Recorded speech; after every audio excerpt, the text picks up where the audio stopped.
It's all good, good. OJ Chit Chats.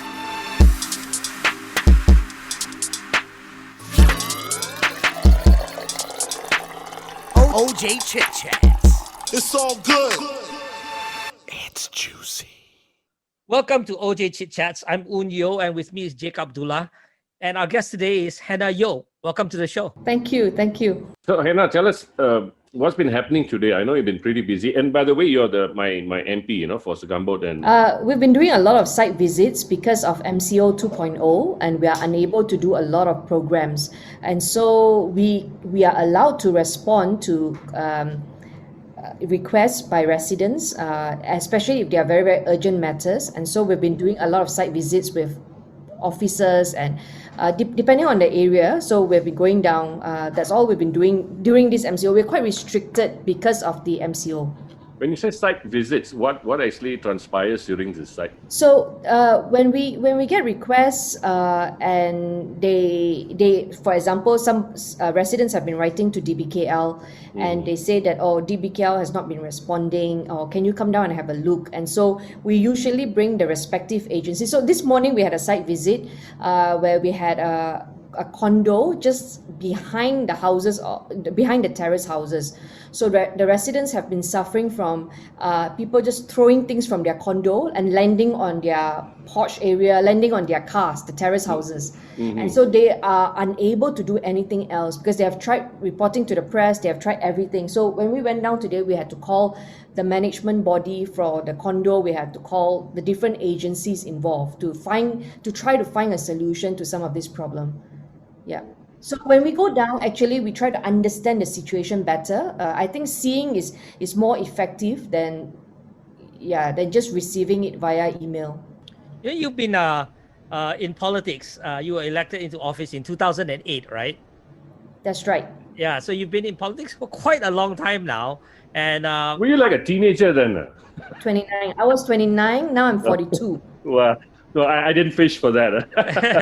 But I mean, how do you feel having been in politics that long? Because so far, how has it been?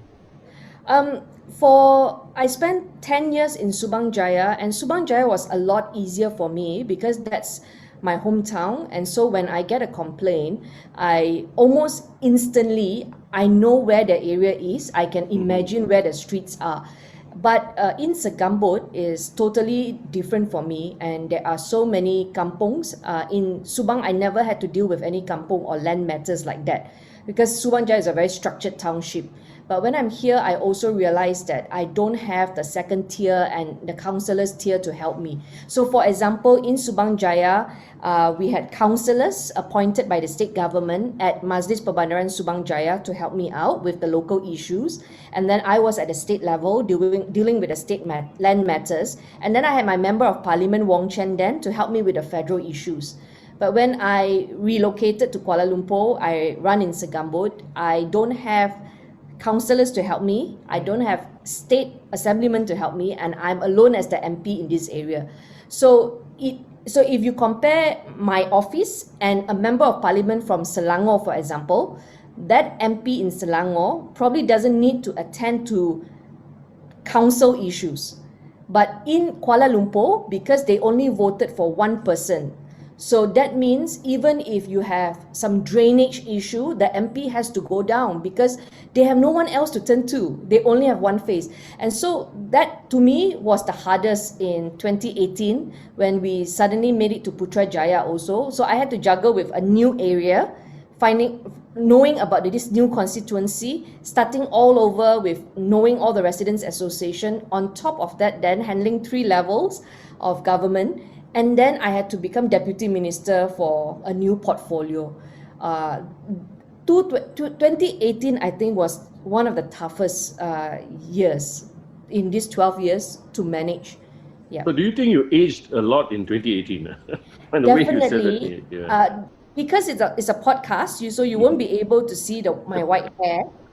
But I never had this until 2018. And after 2018, especially during MCO, every 1.5 months now, I had to go and dye my hair at the age of 42. So Actually, what do you think of that? The fact that that members of parliament, people who are elected to, they're lawmakers and they're expected to deal with federal issues, but at the same time, they're called upon by residents to sort out a longkang issue. It's a very fine line in Malaysian politics simply because I think many voters don't know how else to engage their elected rep. And also, I think not everybody is equally passionate about federal issues. So for the local residents, maybe talking about child marriage is not as passionate for them compared to, say, the traffic jam outside their house. Right. Because that's a problem they deal with every day. It's in Yeah, their it's relevancy. It's definitely relevancy. And I do Correct. agree with you, yes. Yeah. So as a result, they feel that I need to see you because I voted for you. It's a very fine line. So I had to balance the time that I take doing party work, constituency matters, at the same time pursuing policy.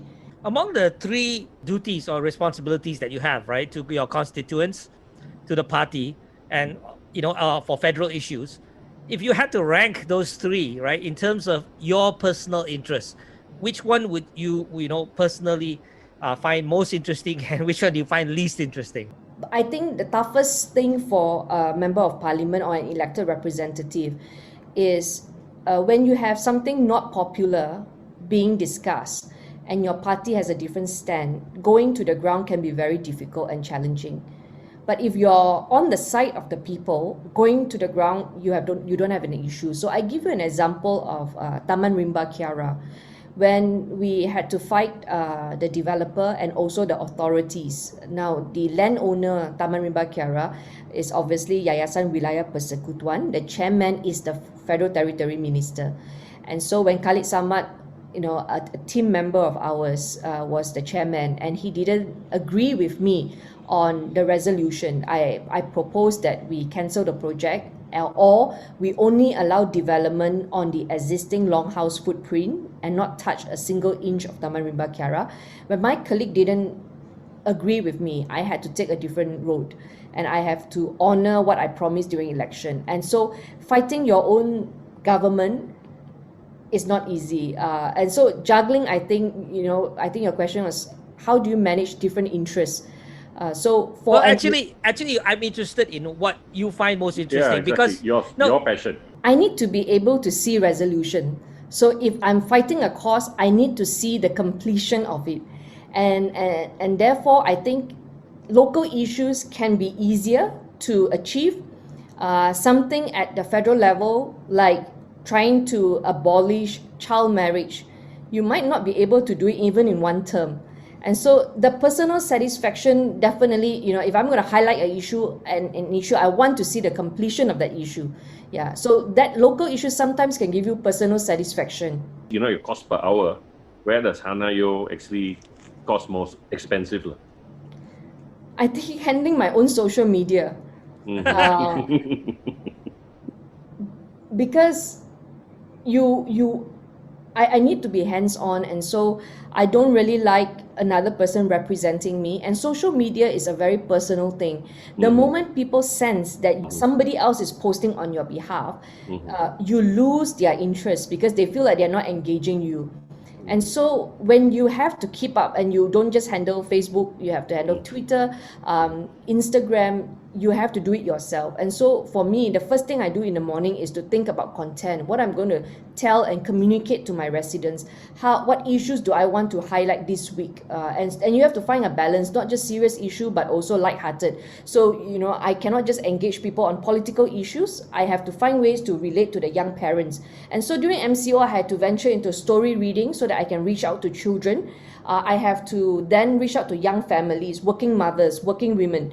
And then I have to learn how to cook and then do a cooking video, the most recent one. Well, you had to do that because you wanted to create recipes for your constituents, is it? You have to reach out to your voters. You see, for us, when you don't have the mainstream media on your side, so it's not easy for me to appear on TV2 or TV3. Segambut people will not find me on TV. And so you have to make sure that your content appear on their timeline, or they see you, they need to hear you. And not every single voter is interested in political issue. some of them don't want to know about allocation problem or policy. So you have to appeal to a wide variety of voters, and so you have to find creative ideas to get their attention.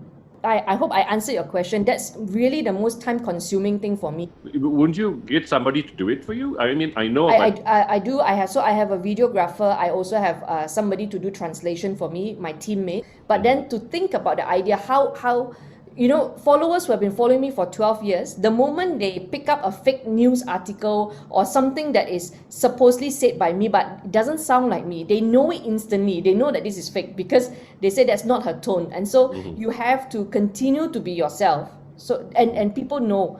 So, but do you enjoy doing social media? I enjoy it. I enjoy the fact that there's a platform for me to put my views out there, to tell my story. But at the same time, I think it is really an addiction, I mean, I cannot live without my handphone. And that's a common problem a lot of us have at I think home. everybody has that problem now, Yeah.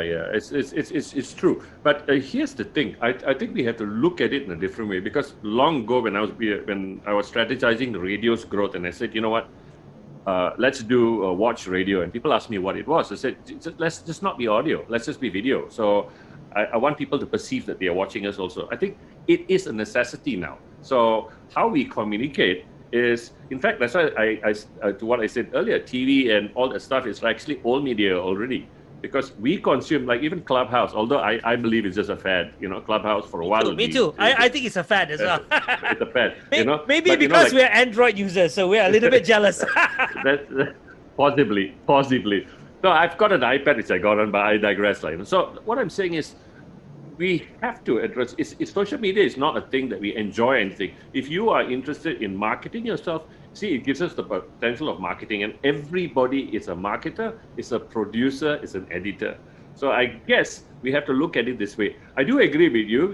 Everybody is holding their handphones and sleeping, and one buzz that. So I have and Un keeps me up like till 3-4 o'clock in the morning, because that's when he sends his messages. So I guess it's a necessity. Yeah. What is your most memorable or most retweeted in Twitter? In the last 1 month, it would be the Taman Rimba Kiara victory announcement. That generated a lot of views online. When you first entered the political fray, at that time you were a relative newbie in politics. And would it be accurate to say, I mean, I don't think I would call you a reluctant politician, but would Yes, you be... definitely. This is my third election. So my first election, definitely, I was very reluctant. But by the time I completed my first term, I had resolved it within myself that, there's work to be done. I need to just continue until the time's up for me. You were very successful as a state assembly person, and then in the last elections, you went federal, right? I presume that wasn't your choice. I don't think I have time to explain in this podcast, but a lot of my decisions in politics have been a spiritual one for myself. So when I had received spiritual guidance, I feel that this is the season, this is the time, this is the right thing to do. Even though it's a more difficult decision, I obeyed and I went along with it. So even coming to federal in 2018 wasn't easy, because I was at the peak of my career. To be elected as the first woman speaker in Malaysia at the age of 34. For somebody of my race, my faith, I am a minority in every sense, a young woman. And so for me to be able to hold the speaker's office in Selangor, one of the most urbanized states in Malaysia, to me that's peak. And for me to give that all up, to come to federal without support in Kuala Lumpur, and there's no chance even in 2018 of ever winning federal power. And so even my teammates, my staff said, I don't think you're making the right decision. They say, why do you want to go and suffer when you have access to so much resources in Selangor? Why go to a place where you have to fight and start all over? But it was the right thing to do. I felt, and I had to obey and do it. And I think that's how you get satisfaction in life. It's not always about comfort. Do you think that you have made the right decision? Definitely. I think the 2018, the 22 months in Putrajaya is a big learning curve for myself, and also to understand how decisions are made in Putrajaya. It's very valuable. My first week, when I was sworn in as the deputy minister for that portfolio, I've always been passionate about children issues because I feel children, they are very shortchanged in this nation. They form 30% of our population. We have about 9 million children in Malaysia. But for 30% of the population, we don't even have an agency representing them. We have so many tech agencies, agencies doing the same issue. They receive grant, millions, but you know, they do repetitive work. But for 30% of our population, we don't have a dedicated agency or a ministry fighting for their rights because children cannot talk, children cannot vote, and therefore people feel that whatever reforms or you don't need a budget to manage children because children cannot vote for you. So the easier thing to do is let's push all the budget to the women's department. Let us strengthen. We do the cooking program. We go and do line dancing because these are your Don't vote, forget the Zumba. yeah, these are your vote banks. And so when I went in, I went into the ministry very, very consciously wanting to fight for reforms for children. Now, when I was a Subang Jaya State Assemblyman, I handled one case where a school teacher, she forgot that her child was sleeping at the back seat of the car, and the Yeah, I child, remember this. Yeah. yes, in USJ, and the child died. And my husband and I, we were very young parents at the time. We then started researching, and my husband then said, no child should ever die in such circumstances. What can we do? So we wrote, as the state assemblyman, I wrote to the women minister. Then I wrote to propose a few ideas, and I felt that it's not difficult to do. We should be children centered, and when I didn't get a very good response, and now having that opportunity to work in that ministry, I need to push for some things. And so in my first week, I was asked to tackle this issue. There was a toddler who was found dead in the nanny's refrigerator at home. You remember that case? Yes, I do. And so I had to go, and when I went to the mortuary, I met the parents, and then I found out that the mother is actually a nurse in Hospital Kuala Lumpur. And then I met the grandparents, and so she had maternity leave in her kampung. The grandmother was looking after the child, and then when she came back to work in KL as a nurse, she didn't have childcare support.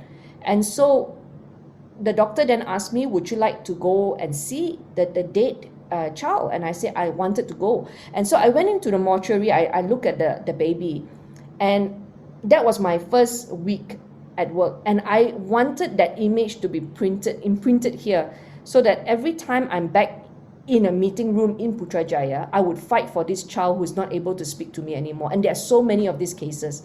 And so we then went back, and I said, let's dig out all the circulars, and we found the 1980s government circulars that say every government agency should provide childcare for their staff. And so we did an audit immediately. We wrote out to all the government agencies, and 540 government agencies responded to say they actually don't have childcare facilities, and majority of them are government hospitals. And so we then fought for special grant every year in the budget to just establish childcare in government agencies. And so the first year in 2019, we got 10 million, and then subsequently 30 million, and now 2021, 30 million. So now you get that fixed in the budget to make sure that frontliners, they have grant to set up childcare in their place, especially for uniform officers. I'm talking about policemen. I'm talking about prison officers, because when they do shift work, they have nowhere to send their kids to. The ordinary childcare outside close at 5 p.m. Who is going to look after your child at 10 p.m.? And so when they don't have very good support structure, they have to send to the auntie down the street who's willing to take in the child, 200 ringgit per child, and the child can sleep over. So they compromise on some safety aspect because they just don't have a choice. Yeah. And so since then, We have government hospitals now having childcare facilities grant to set up this. Out of this 30 million, how do they disseminate this money to the various? So the government agency will apply to JKM to say that we have found this spot and we want to have the money to set it up. So that money is then used for renovation purpose to fit that place, to make sure that place is suitable to be a childcare center. The agency then would have to appoint their own childcare provider. So they have to go and approach a company to run that service, and obviously then every agency you will have to subsidize that childcare fees every month, but it gives the frontliners a space to send their kids, and it's usually in the same department. They can go during lunchtime and see their own kids. They don't have to travel far. Makes sense, yes. Yeah. Right, you're obviously very passionate about children issues in Malaysia. Besides that childcare issue, what are the other issues that you would like to be addressed, like child abuse or child marriage and stuff like that? I definitely want to see a sexual offenders registry established in Malaysia. That was something we wanted to do in the 22 months, and so I had to come up against the entire legal system because they have restriction. And when we went to the police and we say, can you please share your data with us? We want to set up a sexual offenders registry. The police say that they have their own data, but they cannot share it with us. Even for our basic starting point, I just wanted to make sure that every person who is working with children, they are not found in a sexual offenders registry. Even then, we don't have. And so, that 22 months, I went with, okay, let's see what you have. And then I found that they actually have an Excel sheet with 300 over names, not updated, because they didn't get the support from other agencies. Only 300? Correct, because it started from, the Akta Kanak-Kanak. And so we would then work on updating that database. And at the time, the Chief Justice was Tan Sri Richard Malanjum. I went to see Tan Sri and I say, I can't get the cooperation of the police. They wouldn't share their data. What about the court? Every time you convict somebody, can you then give us that updated list so that JKM can update their list? And so Tan Sri Richard Malanjum was so passionate about children. He said, no problem, let's get this sorted out. And within a year, we launched that version. It's at least better than nothing. So True.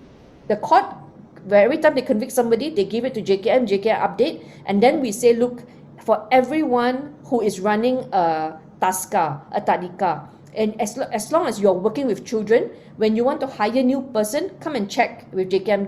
The check is free, just do it.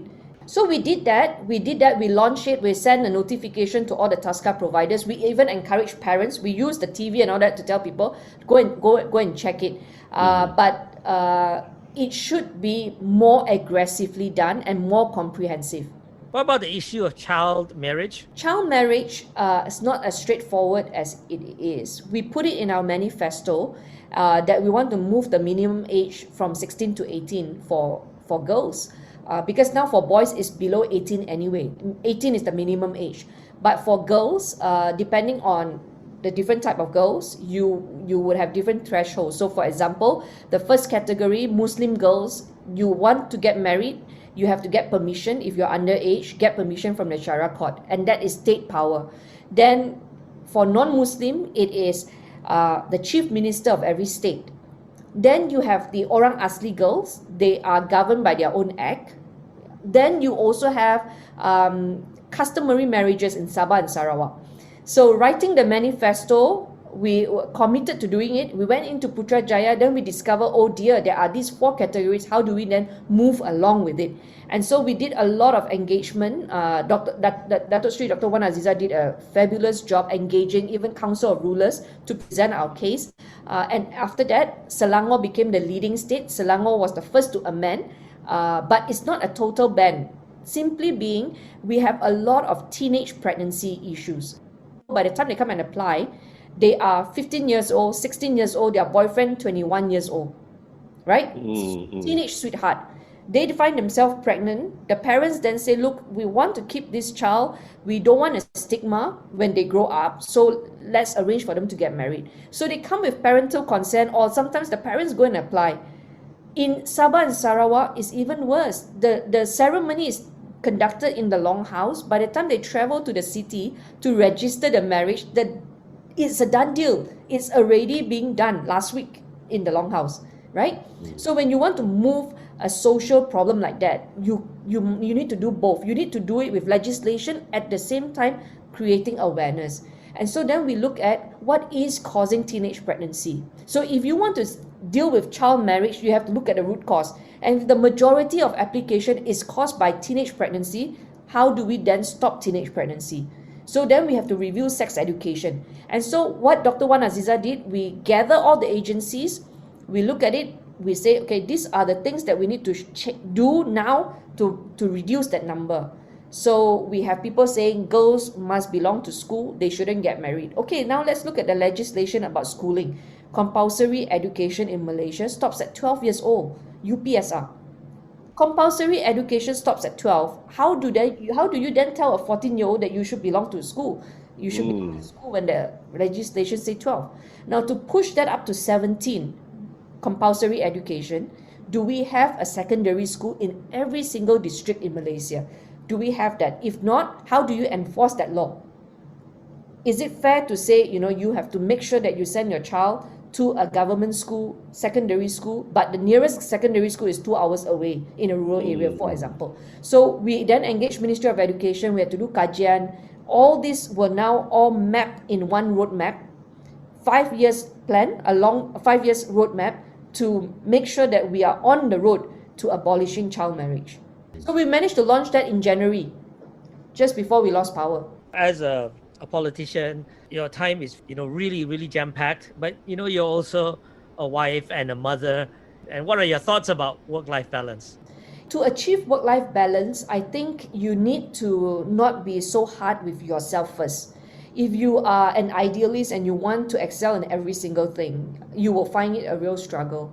And so I have to give and take, sacrifice here and sacrifice there. So I have to make sure, okay, maybe I don't run for party position, so I give that up. I don't have to pursue, to climb the ladder in my party, so that I just focus on my constituency, I focus on what I was doing as a deputy minister, and then I find time to be at home. So I had to stop a lot of other things. I didn't serve in church after I got elected because I just cannot manage the time. I have to make sure that I tell my staff, look, try to lock in at least 2 nights a week or 3 nights a week where I can put my girls to sleep in bed. I can tuck them in bed. And when I do that, then I have to make sure that 2-3 nights, very, very quality time, I have to make sure I read them a story or I teach them how to pray so that we bond together. And then weekends, I have to be very selective in what I say yes to, which event I want to go to, because time is so precious. When you first entered politics, you were a young woman, not really that interested in politics, a little bit hesitant, a little bit reluctant, right? I think there are many other young women today who would think, well, politics is not for me, I don't like the rough and tumble of politics. Would you encourage young women to go out and get involved in politics and maybe even run for office?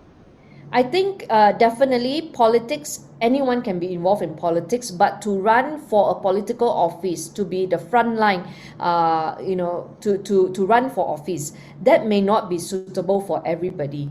But for those who are single, and if you are considering marriage, you really have to make sure that your future partner supports you in this, because it's not a seasonal calling. It is every weekend you going out, leaving home, going out and spending time with the people. And so your family will be deprived of family time with you. And if that's the reality that your future partner will have to consider, then let's discuss this now when you are single, and let's not hope you to deal with it at a later stage, because to be honest, without the support structure that I have, it's impossible to function. Has your husband ever complained about your I'll use the word tenacious schedule here? Definitely, there have been times he will ask me, this thing that you're doing, is it really necessary? Because you have to say yes to so many different events and all that, right? So once in a while, I will be reminded of my priorities, what really matters. Am I spending enough time making changes in policy and not just attending events? So I think my husband is my fiercest critic at home, and that helps me, I think, to always try to improve. And so if you don't have a spouse like that, if you believe in, getting married and settling down and then running for office, if you don't have that, it is not easy for a mother who wants to serve in politics, because it will take you away from your children and your spouse. No, you mentioned that your husband is your fiercest critic, but he's also probably your strongest supporter, right? That's right. And when you wanted to enter politics, he supported you. He said you That's should right. do it.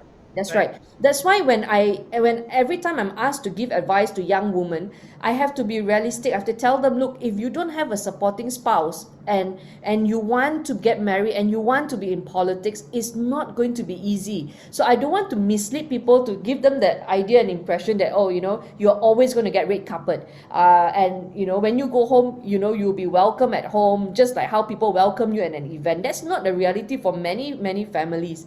And so let's be honest and talk about these things, and not mislead young people thinking that it's all very, very rosy. Somebody wrote to me in LinkedIn and asked you to ask this question. So just reading, this is Dato Alia Karim. She asked, personally, what's the biggest clash you have had with a politician? Oh, the most open fight would have to be Khalid Khalid Samad. Samad. But I'm professional enough, and I think Khalid also. We fight on issues. We never go personal. And so on development issues, I don't agree with Khalid Samad. But on other issues, when he's fighting for moderate Malaysia, or fighting for, his one of the most famous things he fought for was for the rights of a Hindu temple to be relocated in Shalam. If you remember that case, the cow. Yes. Mm-hmm. Yeah, so he spoke up for the devotees. And so I have to be very professional in how I attack an issue, never to attack the person in their personal capacity, but the office that they represent, the issue at hand. When you think about the situation we're in, like nobody has a clear majority, and things are very much in flux, and we don't really know how things will turn out. People are trying to realign and so on. If you had to take a guess, or make a best guess prediction on how things will turn out, what do you think will happen actually? My colleague Chin Tong says that today, coalition politics, you cannot avoid it anymore.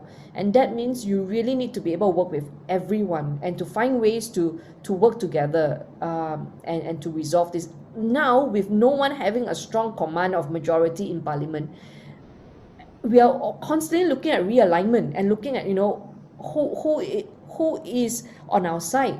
And today you have UMNO speaking the same language as opposition. So I find it so bizarre. I cannot even reconcile this in my head. How do you, on one hand, I have to agree with how Najib is attacking the government now, but so it's a very interesting time in Malaysia, but at the same time also very confusing for a lot of people. But there are so many views now. There are views that say, you all should work with UMNO because Perikatan Nasional has no plan for the country, and as a result, they cannot move Malaysia forward. And so for the good of the country, you all must try to resolve and try to work together. But what are your views on that?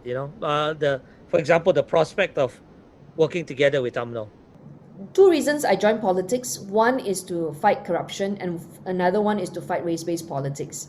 If you see the people who are fighting or who is promoting race-based policies or race-based politics all the time, it would be the Perikatan Nasional parties. I'm talking about UMNO, I'm talking about PAS, constantly using race and religion.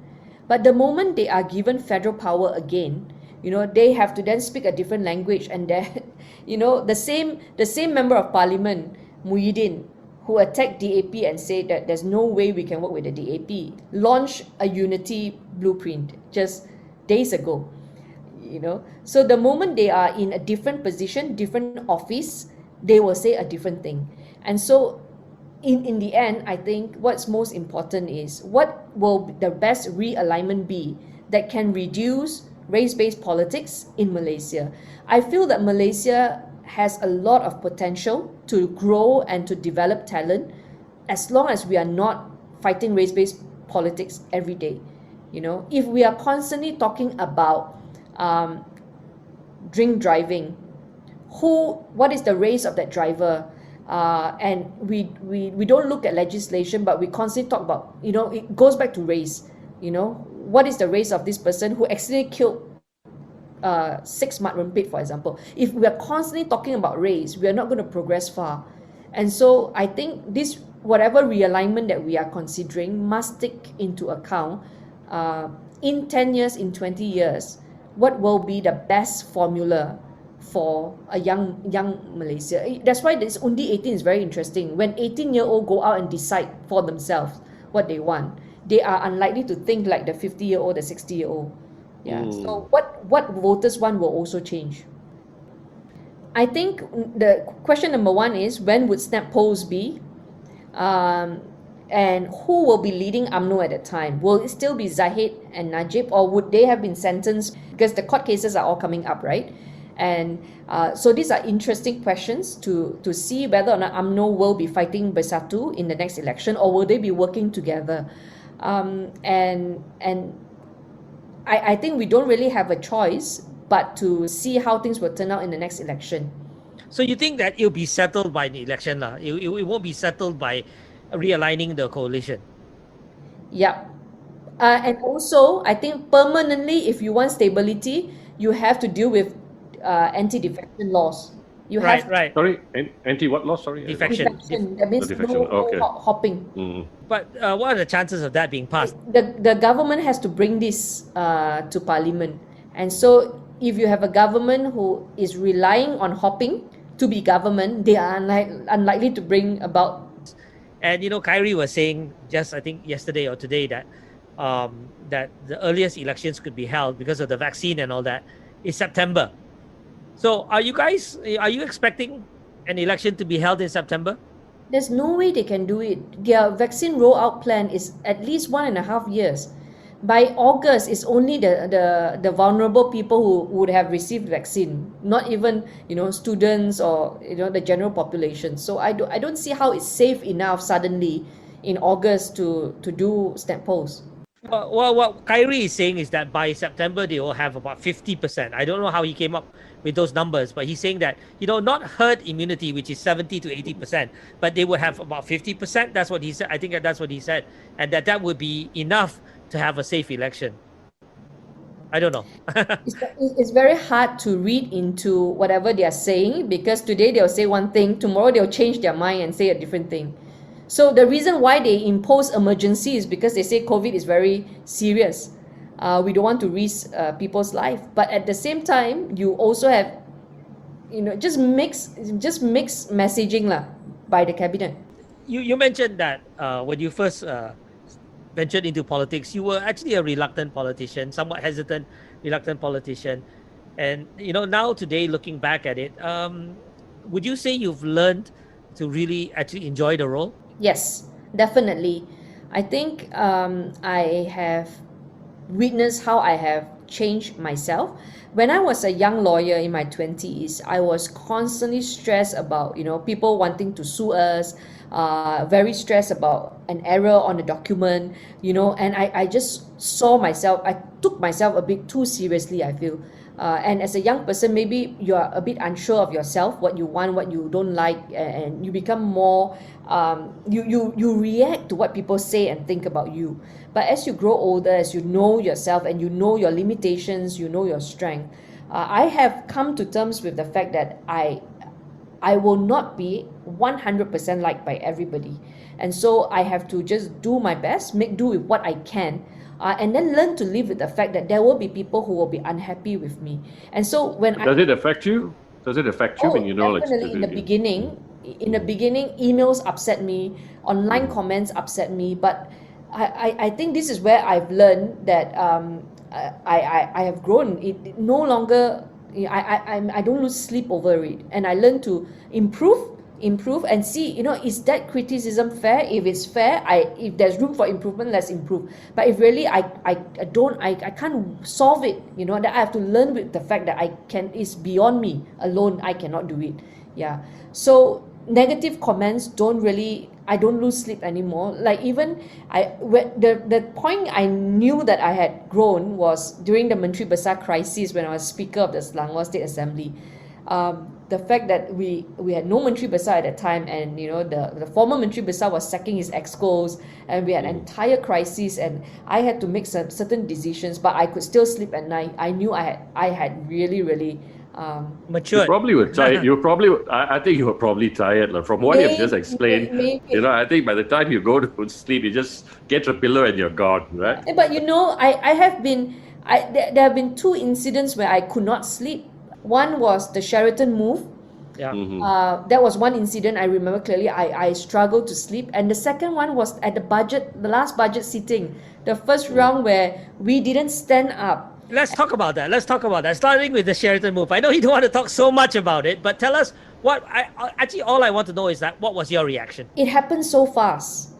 I remember having a conversation with a civil activist in my office, and he said, there are rumors now that, there will be some backdoor movement. People from within your cabinet are likely to betray you and all that. And I felt, wow, this is so far-fetched. Like, why would anybody believe something like that? It's impossible. And then when it happened, right, so quickly, and within days, we were out of our office in Putrajaya. That was a shock to my system. Like, what exactly happened?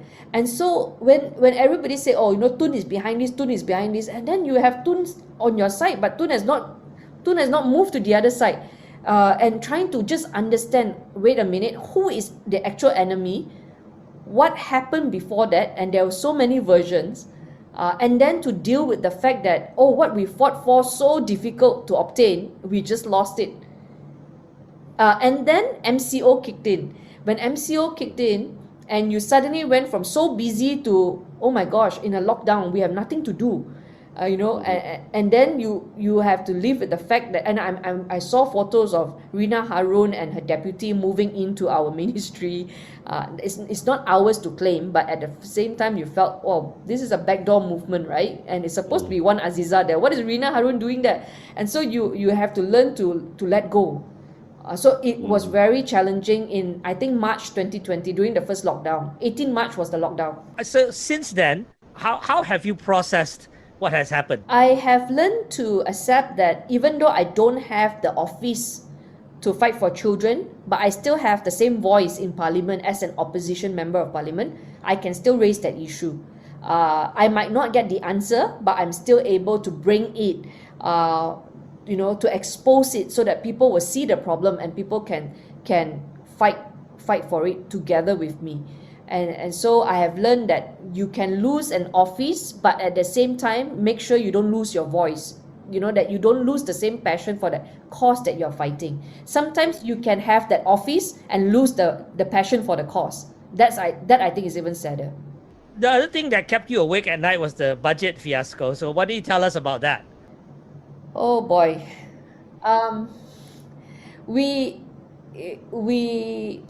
We were all uncertain, to be honest, at how we're supposed to respond. Because on one hand, we felt the government was not doing enough.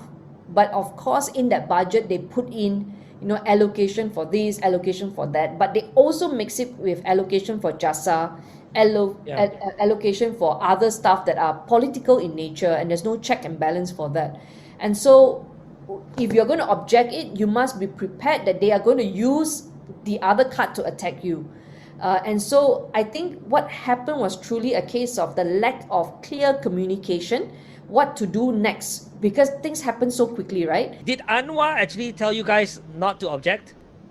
We were told that we are going to scrutinize the budget at the committee stage. Yeah. So what was the rationale for that, to object only at the committee stage?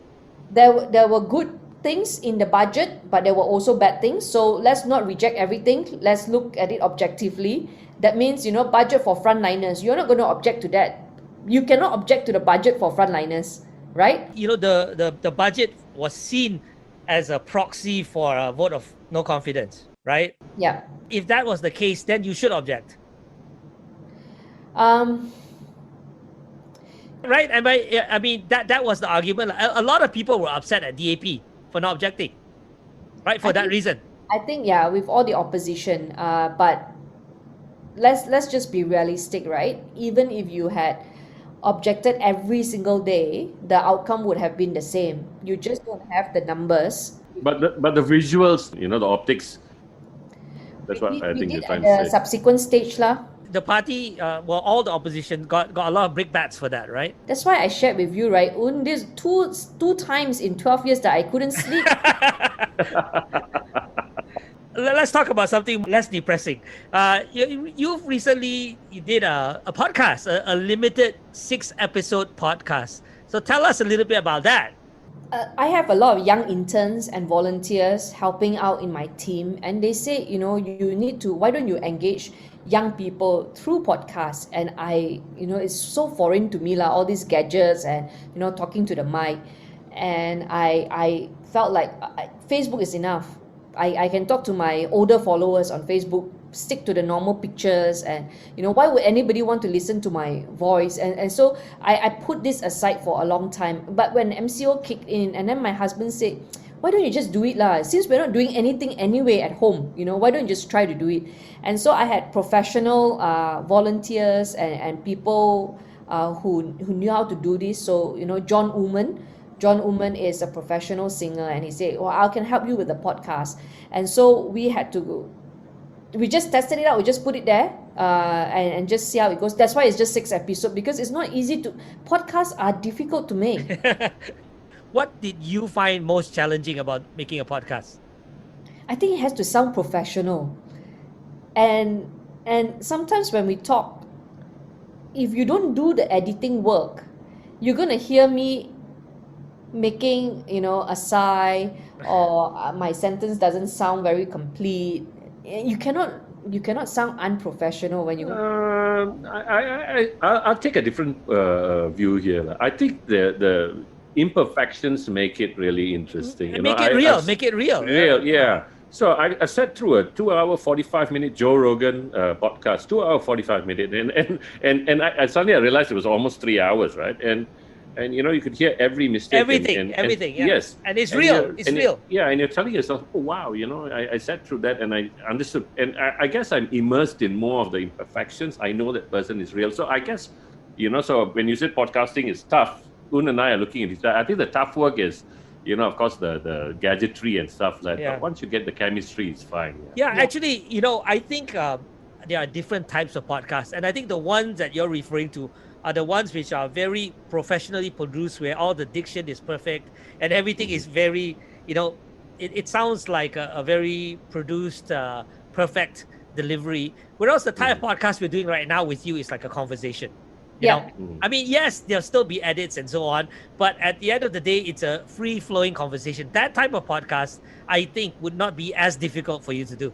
Definitely. I mean, if you're talking to somebody and you don't have, I don't have to think about content, because I'm just answering your question. So you are leading and guiding me through this conversation. But if I'm talking to myself, I have to make sure that what I talk is of value. So maybe the solution or the approach you should adopt, if you should decide to continue to do future podcasts, would be to not do a monologue, which is what you do. One person, not to do a monologue, but to have a conversation where you are maybe conversing with another colleague or a guest or a friend or whatever, where it's not a monologue per se, but a conversation. That might be easier, and something less produced, less slick, less perfect, but just a conversation.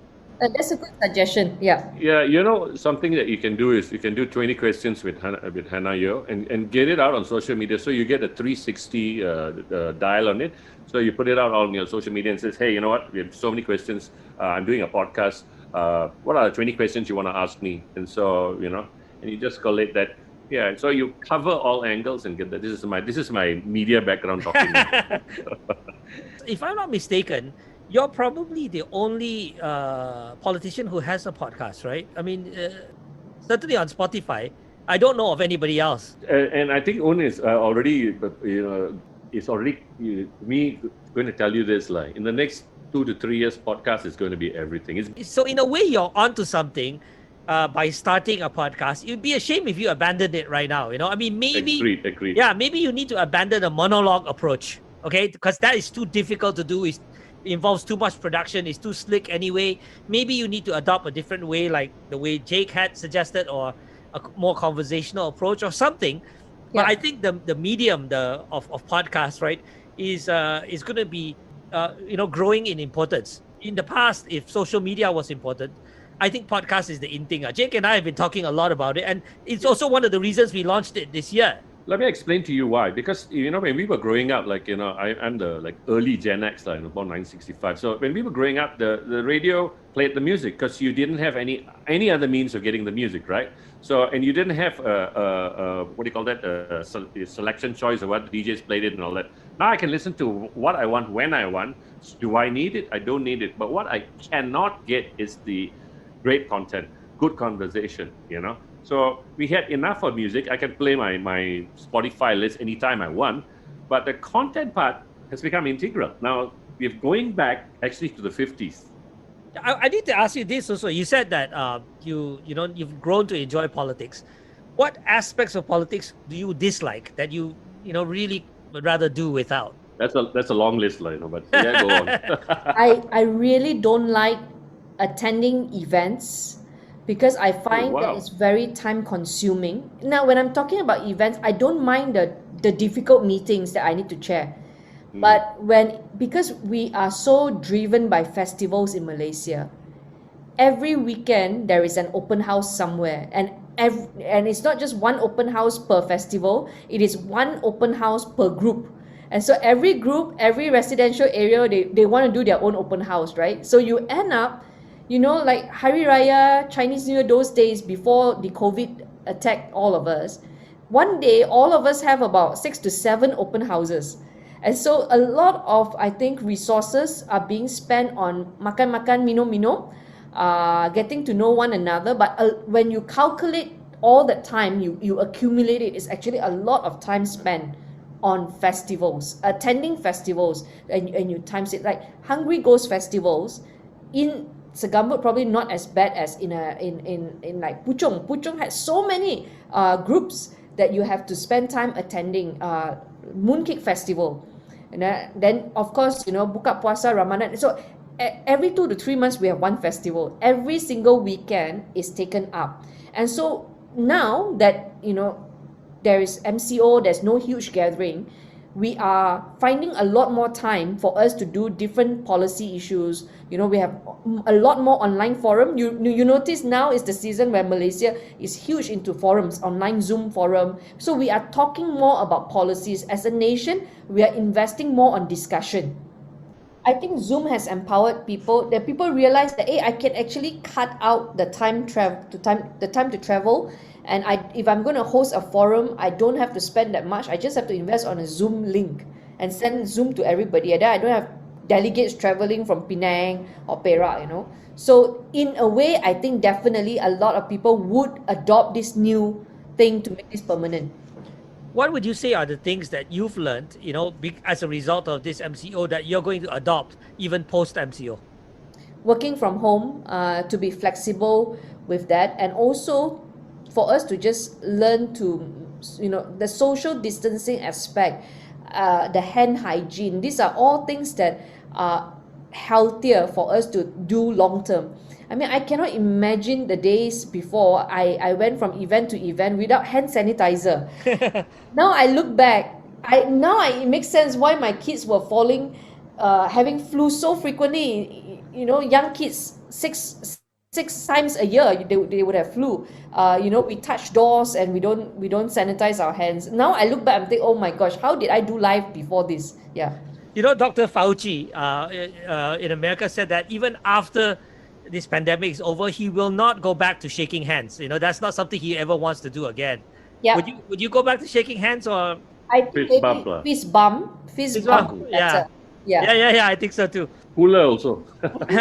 But I guess before we end, let me ask you this: a little bit of predictions. GE15, whenever it happens, will Pakatan Harapan get back into power? It's not going to be easy. I am not optimistic, but I feel that there is still a need to mobilize the voters. So next election, we're going to deal with people who are struggling with putting food on the table. You are struggling with disillusionment. A lot of people may not find the need to travel and to vote again. and at the same time you are up against more resources being poured out to cause people to defect. So you are going to require more resources and energy to mobilize voters, and we all knew what it had to take in 2018 for government to change, and you would require that same momentum. I mean, you saw how overseas foreign Malaysians overseas had to send their votes back, and so I hope that the borders would open soon, COVID would be put to an end. So otherwise, there's no way overseas voters will be able to do what they did last time. Can't they vote at the embassy? Is that possible?